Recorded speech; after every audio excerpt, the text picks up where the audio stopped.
15 al 23. Aleluya.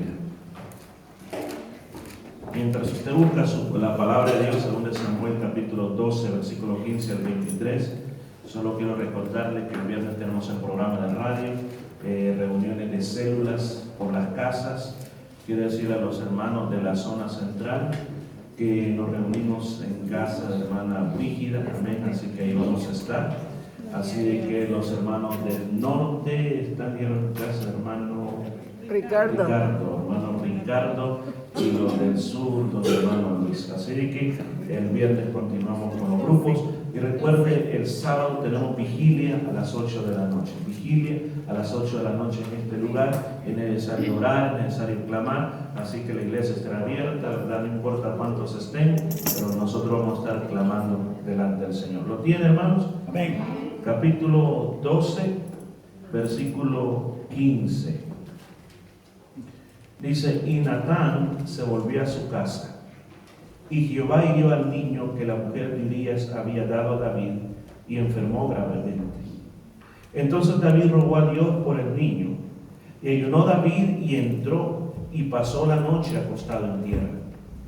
Y se levantaron los ancianos de su casa, y fueron a él para hacerlo levantar de la tierra. Mas él no quiso ni comió con ellos pan.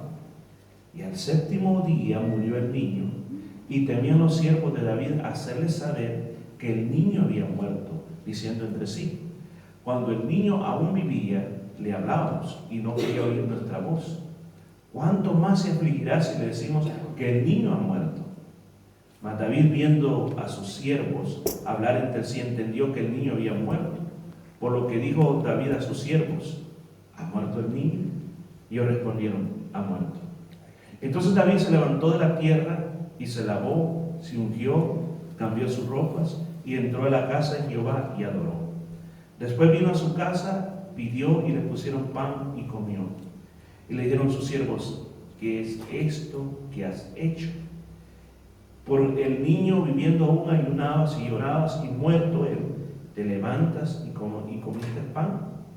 Y él respondió: viendo aún al niño, yo ayunaba y lloraba, diciendo: ¿quién sabe si Dios tendrá compasión de mí y vivirá el niño? Mas ahora que ha muerto, ¿para qué de ayunar? ¿Podré yo hacerle volver? Yo voy a él, mas él no volverá a mí. Y consoló David a Betsabé, su mujer, y llegándose ella durmió con ella, y le dio a luz un hijo, y llamó su nombre Salomón, al cual amó Jehová. Y envió un mensaje por medio de Natán el profeta, así llamó su nombre, Edías, a causa de Jehová. Puede sentarse. Este día le dije que el tema de esta noche se llama Adoración Suprema. Y quizás antes de entrar en detalle de qué es lo que creo que Dios quiere hablar a nuestros corazones, déjeme explicarle un poquito acerca de lo que es alabanza y adoración en cortas palabras, como base para que usted entienda qué pasó en la vida de David. Y quiero ilustrarle contando una historia que se cree que pasó o no pasó, pero sin embargo nos ilustra este principio. ¿Y cuál es la historia? Fíjese que un hijo se graduó con altos honores. Pero una de las cosas que él hizo fue no invitar a su madre a la graduación. Porque la madre tenía un problema. Y el problema que tenía era que sus manos estaban deformadas y parte de su cara estaba deformada a causa de quemaduras serias que ella había sufrido muchos años atrás. Entonces, él pensaba que si él era un estudiante tan famoso y que viera una madre como esa, no iba a estar tan de acuerdo al momento. Él se graduó y fue a su casa. Su madre trató de felicitarlo. Y a él no le gustaba ni que lo tocara, pues sus manos no eran bonitas, estaban llenas de muchas quemaduras, deformadas por las quemaduras. Pero alguien de la familia tuvo que atreverse a hablar con él. Y le dijo: muchacho, lo que has hecho ha estado muy mal. Dice: ¿por qué? Le dice: ¿por qué no llevaste tu madre y la mostraste a todos con mucho orgullo? Dice: no, se burlarían de mí. Es una institución prestigiosa y presentar a una madre como esa no es posible. Pues yo quiero contarte, niño, dice. Yo quiero decirte la razón por la cual tu madre está como está. Cuando tú eras un bebé, la cuna donde tú estabas y alrededor agarró fuego. Todo se estaba quemando y tú de seguro que ibas a morir ahí. Y todo el mundo sacó a tu madre y le decía, deje a ese niño que si usted entra se muere. Pero ella no hizo caso y dijo, no importa que yo me queme, pero yo voy a rescatar a mi hijo. Ella entró, tomó al niño, pero en ese proceso se quemó sus manos y se quemó parte de su cara. Pero el niño vivía. Cuando este muchacho escuchó la historia que su madre nunca le había querido contar, su corazón se quebró en 1000 pedazos. Y entrando donde la madre estaba, se postró delante de ella, le tomó las manos y se las comenzó a besar. Decía, mamá, te amo. Mamá, perdóname. Mamá, eres lo mejor que yo tengo en mi vida. Y después de eso pegó un beso muy grande en esa cara deformada, en ese pedazo de cara. Dice, mamá, gracias por lo que tú hiciste por mí. Es una simple historia, pero nos enseña lo que realmente es adoración. Yo quiero decir, iglesia, que adoración es más que música, más que canciones. Lo que este muchacho hizo fue besar las manos de su madre como señal de reverencia por lo que él había hecho, como señal de admiración por lo que había hecho, como señal de que ella era algo grande para él, que no quedaba nada más que besar sus manos, porque es algo muy hermoso la acción que había hecho. Hermanos, eso es adoración. Adoración, hermanos, es un acto de reconocer la grandeza de Dios. Es un acto que nosotros lo magnificamos porque Él se lo merece y por todo lo que Él ha hecho por nosotros. Amén. Hay verdades, escuches bien, que son verdades a media con respecto a lo que es alabanza y adoración. Y aquí voy a unir el otro término, alabanza.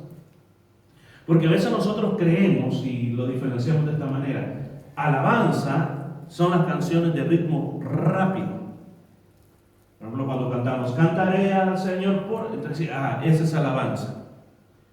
Y adoración decimos que es el ritmo despacio. Como hoy cantamos, el Señor es mi pastor. Entonces identificamos de que esa es la máxima diferencia, especialmente en el ritmo. Digo, totalmente equivocado. Sino que es más que todo un vocablo cristiano que hemos desarrollado por muchos años para identificar un grupo de canciones de otras. Pero eso no está correcto. Pero sin embargo es unas palabras que no las podemos eliminar. Verdades a medias. Por ejemplo, verdades a medias, porque hay cierta verdad en esto. Es que a veces decimos que alabanza se le da a Dios por lo que ha hecho por nosotros y que adoración se le da a Dios por lo que Él es. Leo, en cierta medida hay cierta razón, pero no es el concepto correcto al respecto. Es tan importante este concepto que analicemos de dónde viene la palabra adoración. Por ejemplo, Juan 4:23, el Señor hablando con la mujer samaritana. La mujer samaritana introduce el tema de la adoración. Dicen, ustedes los judíos dicen que hay que ir a adorar a Jerusalén. Nosotros los samaritanos no, decimos tenemos nuestro monte, el monte Gerizim es el monte donde nosotros adoramos. Entonces el Señor le da una revelación grande a esta mujer y le dice que Dios, eso está en 4:23 de San Juan, anda buscando adoradores que le adoren. ¿Escuchó? Dios lo busca. ¿A quiénes busca? A los adoradores. Imagínense qué importante es esto, porque usted puede decir, bueno, yo necesito buscar a Dios, pero aquí hay una clave que Jesús le dio a esta mujer. Dios busca esas personas que le adoren. Entendamos la palabra adoración. Cuando Jesús dijo esa palabra, San Juan el Evangelista escribiendo este evangelio ya muchos años después que el Señor había ascendido a los cielos, él ocupó esta palabra. Escuchen, no la escribió en arameo, que era la lengua que se hablaba en esa época, sino que la escribe en un lenguaje para que la entendieran muchas naciones, como que ahora, si yo escribo un libro en español, sé que llegará a personas de habla hispana, pero si yo escribo un libro en inglés, sé que llegará a cualquier parte del mundo. Amén. Igualmente Juan, al escribir su carta, la escribe en griego. ¿Para qué? Para que todas las hermanos de todo el mundo pudieran leer o pudieran escuchar lo que quería transmitir. Y él ocupó una palabra, y la palabra es proscuneo. Diga conmigo, proscuneo. Proscuneo. ¿Qué significa proscuneo? Dos palabras, pro y cuneo. Pro quiere decir inclinarse así, hacia algo, hacia adelante, y cuneo quiere decir besar. Inclinarse para besar. Es como aquellos, ¿se acuerdan ustedes en el antiguo tiempo, o a veces en algunas partes todavía se ocupa como parte de la etiqueta, cuando viene una dama importante, le agarran la mano y se inclinan para darle un beso? Ese es un proscuneo. Entonces, realmente, después de haber descrito esto, ¿qué es entonces verdaderamente la adoración y la alabanza? Déjeme decirle que no está en el ritmo. Déjeme decirle que no está en lo que Dios ha hecho, sino que el proscuneo es más que todo la actitud interna de un corazón que está postrado delante de Dios y enamorado de Dios. Esa es la verdadera adoración. La verdadera adoración es una actitud de lo más profunda, donde Dios es la persona más importante y donde yo, escúcheme bien, estoy enamorado y soy capaz, escúcheme bien, como este muchacho hizo, de tomar las manos y besar. En este caso, yo podría decir, soy capaz de besar a Dios, de besar a Jesús. Amén. Yo recuerdo haber visto una predicación que el hermano decía, ¿cuánto le tiran besos a Jesús? Y los hermanos en la iglesia no van a tirar besos al aire. No lo vamos a hacer aquí esta noche. Pero para identificar lo que realmente significa. Proscuneo no necesita música. Proscuneo se puede hacer orando al Señor. Proscuneo se puede hacer sirviendo a los demás. Proscuneo se puede hacer buscando, escuche, nuestra búsqueda interna o nuestra búsqueda que tenemos. Por ejemplo, esta noche usted ha venido aquí a la casa de Dios. Hermano, si usted lo hace desde lo más profundo de su corazón, eso es un proscuneo. ¿Por qué? Porque usted ha venido, escuchen, usted ha venido. Hay personas que me dicen, yo no voy mucho a la iglesia porque el recibo de petróleo me sale muy alto, hermano, muy alto me sale el recibo de petróleo. Pero yo le quiero decir, cuando uno busca a Dios, no hay recibo de petróleo. No hay recibo de petróleo que valga mucho. Amén. Amén. Yo te lo digo con todo el corazón, cuando tú buscas a Dios, Dios te provee. Sí, amén. Hay un libro que también de esos libros clásicos, un libro que yo recomiendo desde aquí, El contrabandista de Dios. ¿Alguna vez oído ese libro? Si tiene la oportunidad de tenerlo en sus manos, cómprelo, o léalo, o bájelo en algún lugar. Pero este hombre viajaba por toda Europa llevando Biblias clandestinas, Europa comunista. Y lo tremendo es que llegó un momento que este hermano no tenía dinero para el petróleo y se movía por toda Europa y miraba que la aguja, lo peor que miraba, que la aguja estaba en empty. Y él andaba manejando hasta que un día se le dio la curiosidad y lo llevó donde un mecánico le dice, mire, revíseme el tanque de gasolina que hay. Cuando lo abre le dice, mire, aquí está vacío, mire, hasta telarañas tiene ya, pero no es posible. ¿Cómo ha andado manejando? Yo no sé, pero me he movido por toda Europa oriental, moviéndome este carro. Y haciendo eso, el auto nunca más volvió a encender. Oh. Hermanos, proscuneo, hermanos, no solamente es lo que cantamos, proscuneo también es lo que hacemos, porque recuerda que proscuneo o adoración es más una actitud del interior. Ahora, ¿qué tiene que ver con la alabanza, hermano? El proscuneo se manifiesta hacia afuera por medio de ciertas manifestaciones externas. Esas manifestaciones externas se pueden llamar alabanzas. Amén. ¿Cómo son eso? Cuando tú tienes proscuneo adentro del corazón, no se le olvide lo que significa la palabra proscuneo, porque si no me puso atención, ¿qué está diciendo? ¿Porque qué? Proscuneo quiere decir adoración. Adoración, la actitud interna del corazón de postrarse delante de Dios. Entonces, ¿qué es lo que El proscuneo, escúcheme bien, comienza dentro del corazón. Pero ¿cómo se manifiesta hacia afuera el proscuneo? Por medio de la alabanza. Amén. ¿Por qué? Porque la alabanza son manifestaciones exteriores que dicen qué es lo que tú tienes por dentro. ¿Cómo qué? Como cuando nosotros cantamos, cuando nosotros saltamos. Por ejemplo, mire, aquí hay unas palabras hebreas. Por ejemplo, ¿ha oído la palabra halal?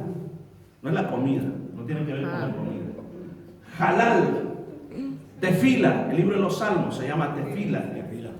O Judá, o donde viene el nombre Judá en español, Judá. Todos son términos para alabanza. Ahora, ¿qué significa eso? Significa simplemente, miren los significados: celebrar, alardear, cantar, dar gracias, cánticos de loores. Todo eso significa lo que es la palabra alabanza. ¿Está conmigo este día? Amén. Entonces nosotros estamos llamados, recuerda la canción que cantamos de último, la razón Por la cual yo vivo es es para hacer ¿qué? adorar. Adorarte. ¿Qué palabra vamos a poner ahí? Para hacer proscuneo. Proscuneo.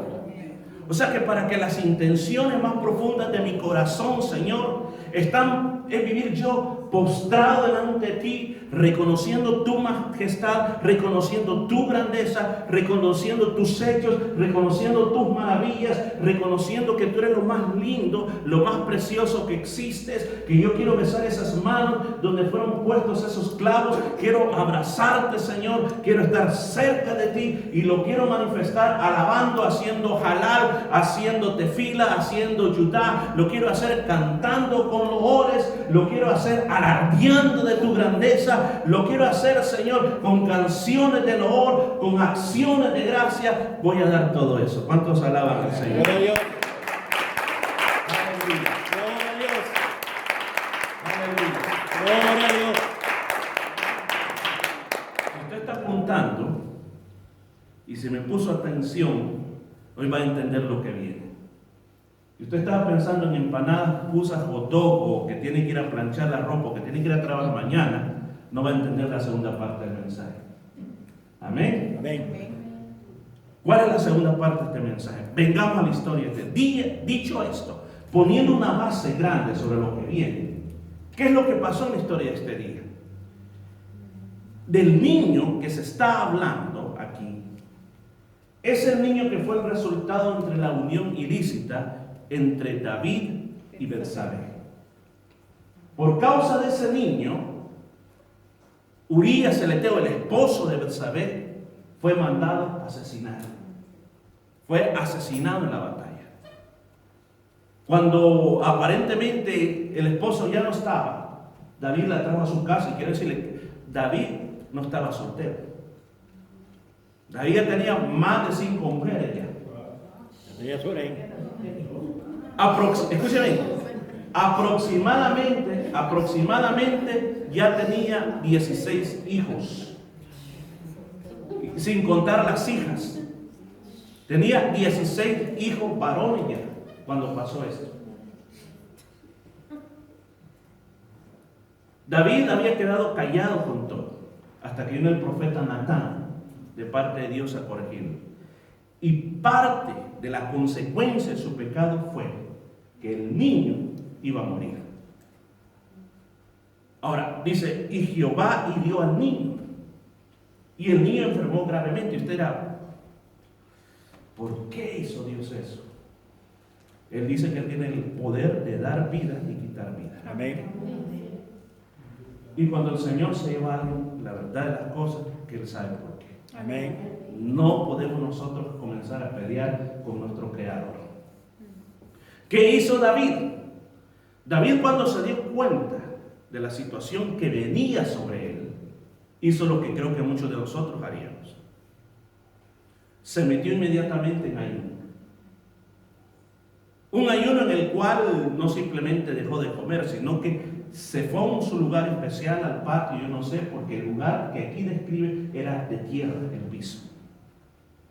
Y dice que se postró en ese lugar y estuvo noche y día ahí postrado en tierra. Imagínese usted llorando, revolcándose en la tierra, todo lleno como de lodo, todo empolvado. Normalmente la ropa que ponía era una ropa áspera, fea, se había quitado toda la corona, todo lo que ocupaba él como rey. Como rey él era el mejor vestido de todo Israel. Se quitó, se despojó de todo esto y simplemente se fue a tirar a la tierra a llorar con todo su corazón para que el Señor salvara la vida de ese niño.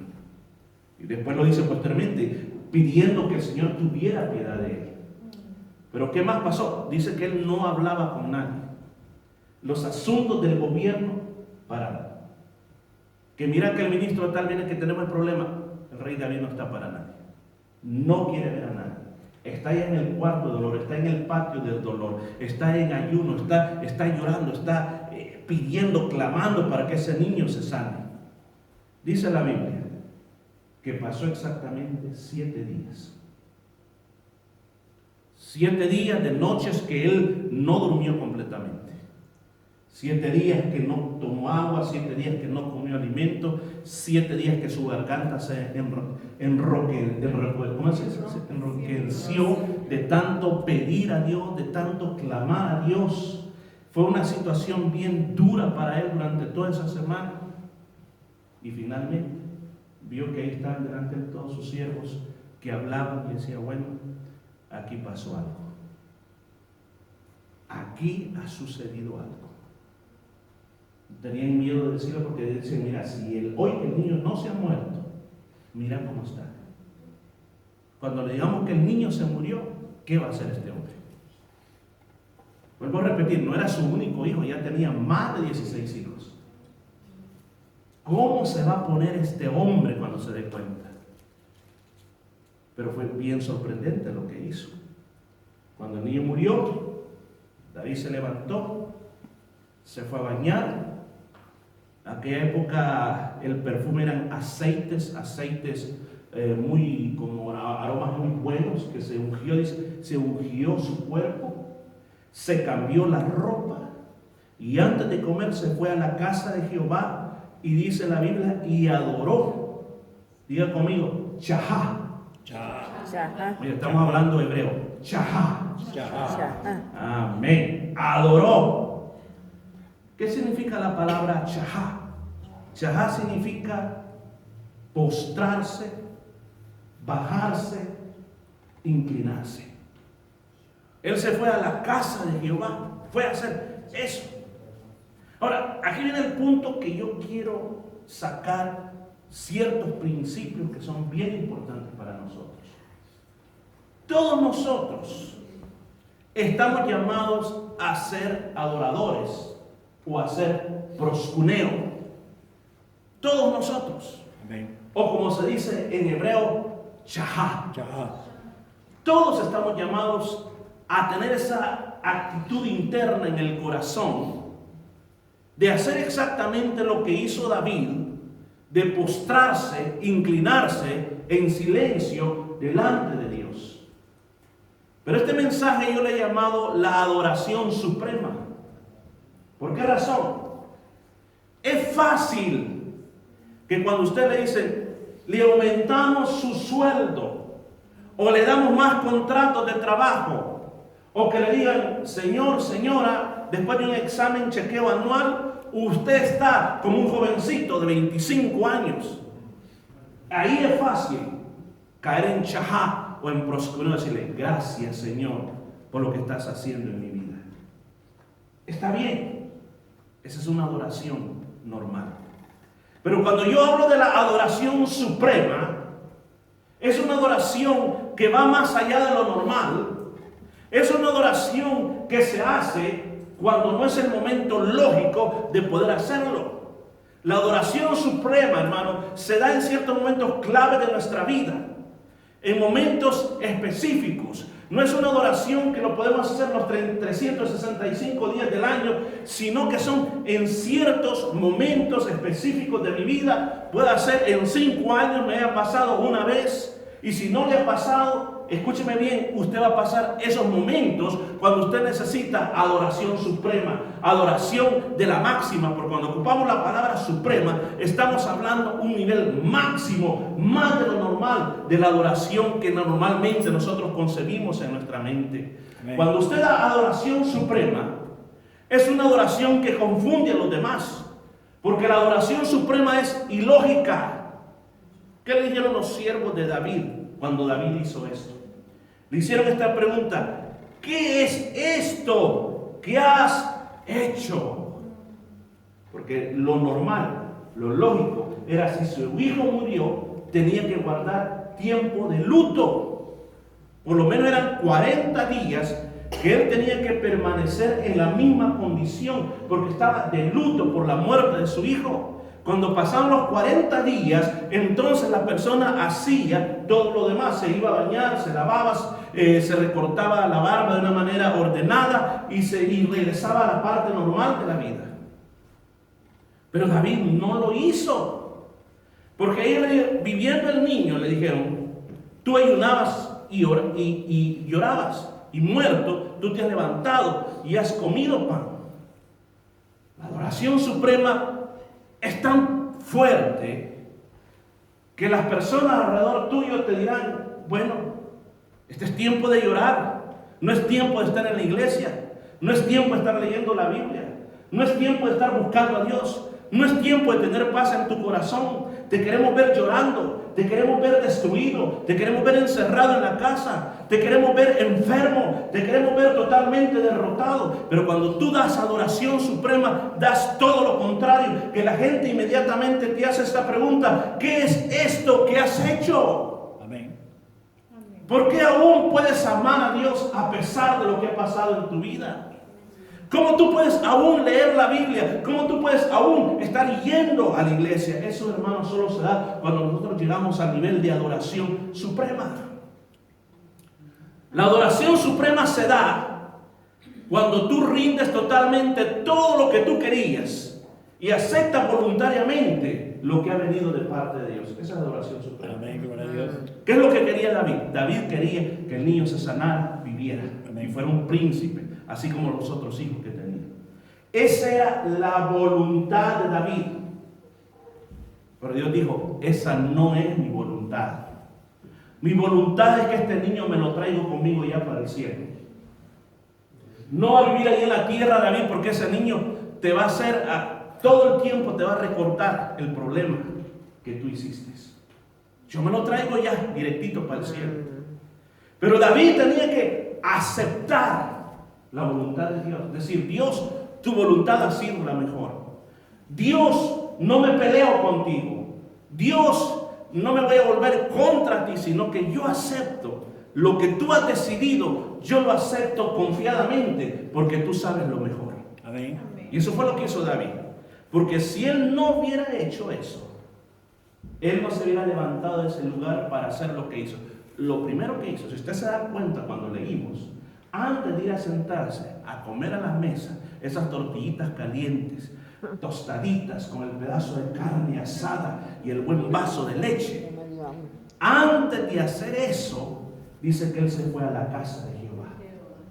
Se alistó y dijo: yo me voy para la iglesia. Y entonces dijo: sáquenme la mejor camisa que tenga, tráigame la mejor corbata, ilústreme bien los zapatos, y por favor, si hay el pilgrim para el pelo, me voy a echar gel, algo, tráigame la mejor loción que tengan, traigan. Y se le echó perfumado, se subió. ¿Para dónde va, David?